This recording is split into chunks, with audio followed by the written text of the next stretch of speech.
إن الله يدخل الذين آمنوا وعملوا الصالحات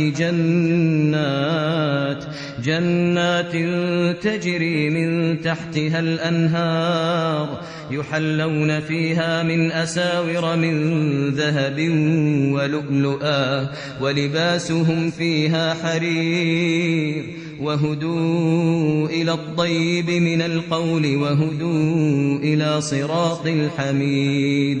إن الذين كفروا ويصدون عن سبيل الله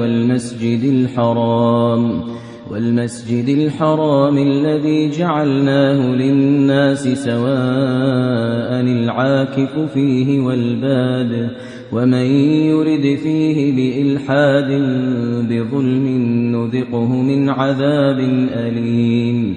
وإذ بوأنا لإبراهيم مكان